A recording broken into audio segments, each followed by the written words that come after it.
Salut la compagnie, c'est Jules Melon et aujourd'hui dans la pensée des critiques, je vais vous parler, voilà, au petit réveil comme ça tranquillement, d'un film qui est pour moi un petit peu compliqué, mais je vais jouer le jeu et oui, et évoquer donc le cas de ce Scott Pilgrim ou Scott Pilgrim vs. The World en VO, sorti en 2010 et réalisé par Edgar Wright, à l'époque son troisième long métrage sorti au cinéma parce que son tout premier est très underground, quelque part coincé entre Hot Fuzz et le dernier pub avant la fin du monde, donc sa première aventure en dehors du Royaume-Uni. Au casting, dans le rôle principal, nous avons le Canadien Michael Cera, à ses côtés Mary Elizabeth Winstead, Ellen Wong, Mark Webber, Alison Pill, Kieran Culkin, Anna Kendrick, et des guests, on va dire, assez célèbres, certains qui ont joué des super-héros d'ailleurs, hein.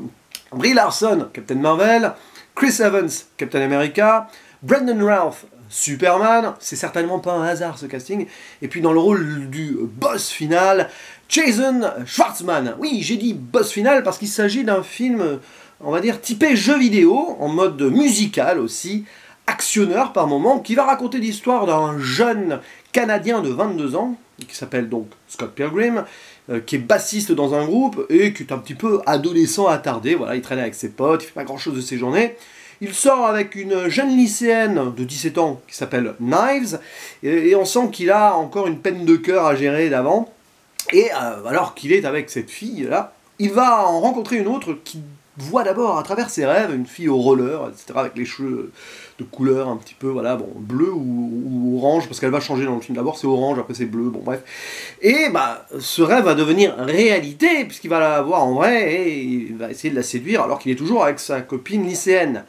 Alors, quand je dis réalité, ce film traverse une forme de fantasme totalement surréaliste, et il s'avère que donc cette fille qu'il rencontre, bah, pour pouvoir, on va dire, vraiment sortir avec elle, il va devoir, c'est très drôle, sur le papier c'est un super concept, affronter ces 7 ex maléfiques réunis dans une sorte de ligue, et donc il va les combattre comme ça, comme sur des jeux vidéo de combat, etc., pouf, pouf, etc. Et il faut savoir que ce Scott Pilgrim est donc l'adaptation d'une série de comics du même nom, qui était encore en train d'être publié, d'être finalisé au moment où le film d'ailleurs a été réalisé. Et c'est un métrage qui a fait un flop à l'époque, qui n'est même pas sorti officiellement dans plusieurs salles en France, mais qui depuis est devenu culte et beaucoup de gens l'adorent. En ce qui me concerne, j'aime beaucoup Edgar Wright, et ce film, quand je l'avais vu, bon, je sais pas moi, 2012, quelque part par là, j'étais passé à côté du délire, voilà.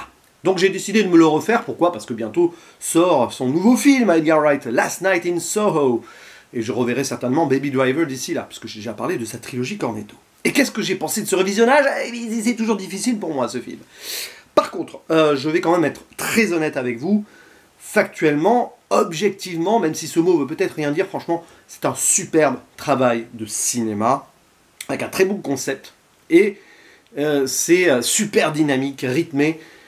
Edgar Wright brille dans ses transitions, son montage, ses scènes d'action. Et voilà, il y a beaucoup de moments elliptiques qui sont hyper... Voilà, ça va d'une scène à l'autre, c'est génial, vraiment. C'est millimétré là-dessus, il n'y a rien qui dépasse, sur le plan technique, tout ça. Mais le sujet traité, la façon dont il est traité, c'est le genre de choses qui me laisse hacker. Déjà, je ne suis pas un grand gamer. Ouais. J'ai quand même eu ma période, rétro gaming, moi c'était quand j'étais ado, hein. Voilà, Game Boy, Super Nintendo, Nintendo aussi. J'ai pas trop joué aux bornes d'arcade, on en voit à un moment dans le film et tout. Enfin, il y a des références à ça, je veux dire. Et, mais voilà, après, moi les jeux vidéo, je me suis arrêté à la PlayStation 1, et puis sur ordinateur, c'est Minecraft et des mineurs, quoi. J'exagère à peine, hein. Et donc, bon, après, hein, c'est un délire. Donc sur ce plan-là, les références ultimes dans tous les sens, voilà, les points qui apparaissent, etc. Ouais. Le côté comics, parce que côté jeux vidéo, côté comics, évidemment, c'est l'adaptation donc de cette série, donc il y a des onomatopées qui apparaissent comme ça, ping, bah, wow, voilà. Ouais, mais à un moment, pour moi, c'est assez lourd visuellement, voilà. Et le côté musical, par contre, alors, moi, la musique, ça, c'est ma deuxième passion après le cinéma, avec le cinéma, et c'est génial. Mais bon, c'est traité dans ce Glooby-Boulga, pour moi, de plein de choses.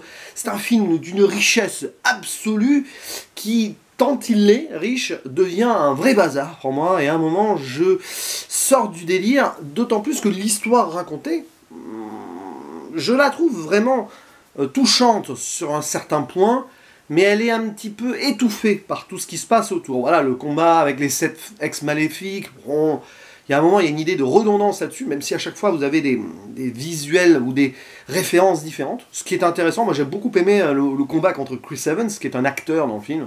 Voilà, c'est méta, hein, avec les doublures et tout, ça c'est génial, voilà, ça c'est vraiment très bien. Mais après le reste, en parallèle avec un tournoi de rock et tout, musical, combat, tout ça. Le premier par exemple, combat contre je ne sais plus comment il s'appelle, Patel, voilà.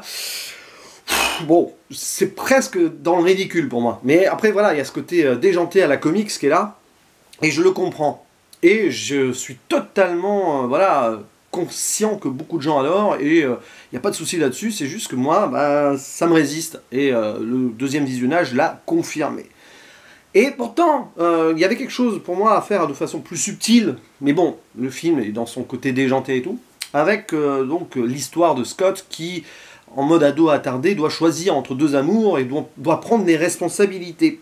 Et si j'ai revu ce film aussi, c'est parce que j'avais découvert cet été la très bonne vidéo du Ciné-Club de Monsieur Bobine sur le film, qui m'a donné envie vraiment de le revoir et tout, qui comparait ce métrage à une sorte de roman d'apprentissage. Oui, je vois l'idée, c'est clairement ça, mais c'est tellement noyé dans des effets qui, aussi extraordinaires soient-ils, aussi fun soient-ils pour ceux qui adorent les références à tout ce qui est jeux vidéo, comics et musique, et à la fin, voilà. Alors c'est un film très moderne, qui va toucher probablement les 15-25 ans, voire 30 ans quand même maintenant, parce que le film est sorti il y a 10, 11, 12, ouais, 11 ans.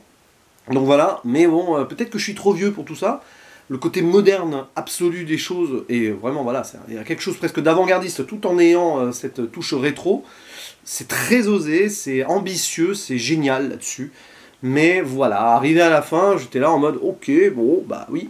Bon, il y a un message sur, on va dire, le final et le refinal, parce qu'il y a ça, j'en dis pas plus, qui est assez intéressant pour, voilà, ça peut conférer aux jeunes qui s'identifient donc en Scott Pilgrim un message d'optimisme d'une certaine manière, de prendre les choses en main tout en gardant, voilà, ce petit côté, on va dire, ado, enfantin. Ouais, c'est bien. Mais voilà, c'est... par contre, évidemment, les musiques sont géniales, la plupart étaient composées pour le film, donc ça c'est cool, parce que j'aime bien ce genre de rock là aussi, hein, voilà. Et bon, l'aspect visuel, on peut en parler pendant des heures, mais c'est un travail de fou, tout simplement.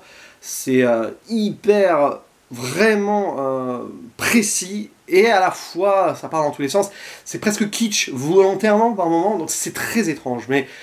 Oui, c'est superbe, voilà, mais moi, à un moment, ce délire, pris coup sur coup, comme ça, paf, paf, paf, presque de façon épileptique par moment, ça m'a sorti de l'émotion globale d'un film que je conseille cependant, quand même, voilà, si vous ne l'avez pas vu, regardez-le, parce que c'est quand même un film unique, qui va peut-être vous rendre émotionnellement...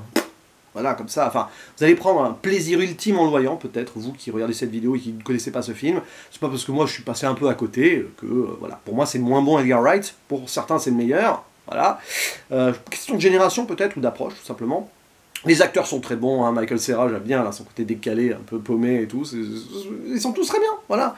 Et ils prennent du plaisir, ça se sent. Et puis l'humour, voilà, il y a quand même cet humour-là... Il y a limite trop de personnages, trop de choses, mais oui, on s'ennuie jamais dans ce film. Ça c'est clair, on s'ennuie jamais. Mais voilà, la finalité pour moi, voilà. Mais bon, en tout cas, je vous conseille d'aller voir la vidéo du Ciné-Club de Monsieur Bobine, clairement. Et si vous connaissez ce film, ou pas d'ailleurs, n'hésitez pas à mettre un commentaire, si vous attendez Last Night in Soho, avec impatience aussi, parce que moi je l'attends, ce film. Voilà. Et il ne me reste plus qu'à vous dire à la prochaine. Ciao!